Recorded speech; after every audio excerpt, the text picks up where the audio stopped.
السلام عليكم ورحمة الله وبركاته. ازيكم عاملين ايه؟ النهاردة هنعمل مع بعض تفريز البطاطس، طبعا كلنا بنعشقها. الطريقة دي حلوة قوي. يلا بينا نشوف الطريقة. هنحط هنا مية على النار تكون بتغلي، هننزل بقى بمعلقة ملح، وهننزل بمعلقتين من الخل كده، نقلبها كده معانا. هنا هننزل بالبطاطس كده،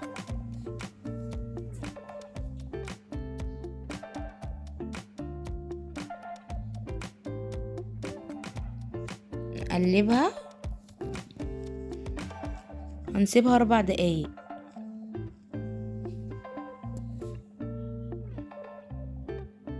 انا بغطي عليها.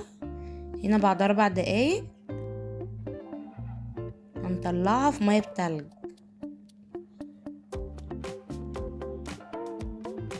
ننزلها هنا في الميه بتلج هنا عشان نوقف التسوية بتاعتها.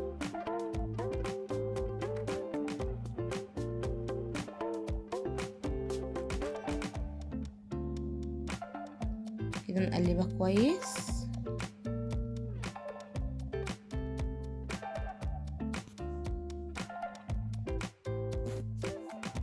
هنا بقى هنطلعها على مصفى.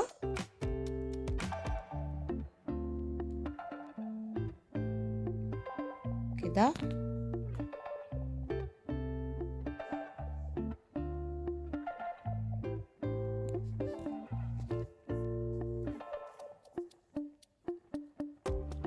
الطريقة دي حلوة قوي.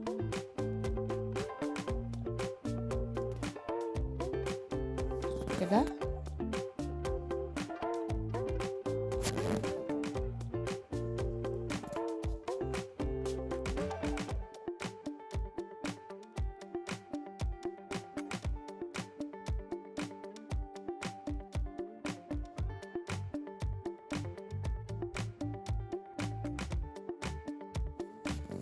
هنا بقى ننشفها كويس بالمناديل عشان ما يبقاش فيها ميه.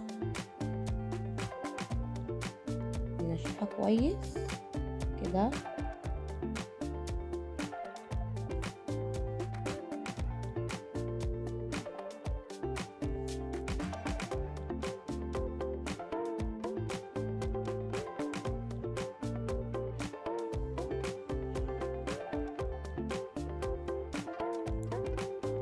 هنا ننزل بمعلقتين من الزيت كده، نقلبه فيها كويس.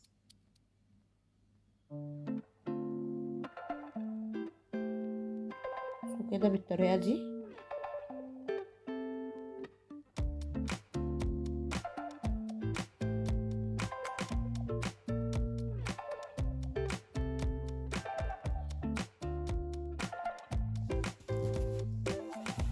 بصوا كده حجم البطاطساية تكون كده.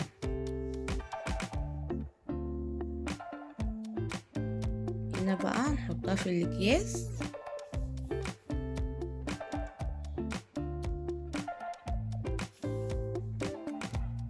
كده لازم نعمل الخطوة دي عشان البطاطس ما تلزقش في بعض. لما تيجي تخرجيه من الفريزر تكون كل بطاطساية لوحدها. حلوة بجد يعني الطريقة دي. بصوا كده نعملها كده، نخرج الهواء من الكيس.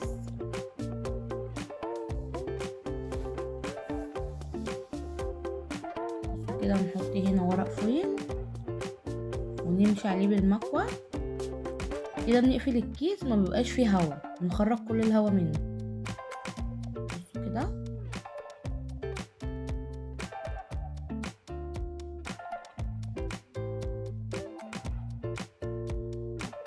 بصوا ايه رأيكم؟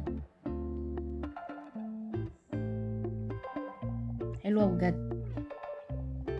كده بقى يكون الكيس معانا جاهز، بنطلعه ونحمر على طول في الزيت سخن.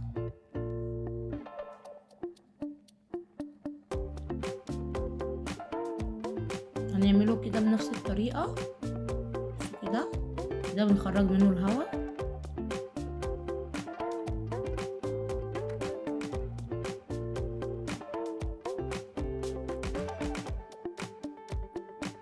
كده، بس تكون معانا المكوة سخنة عشان تقفل معانا الكيس كويس. بصوا كده حلوة قوي.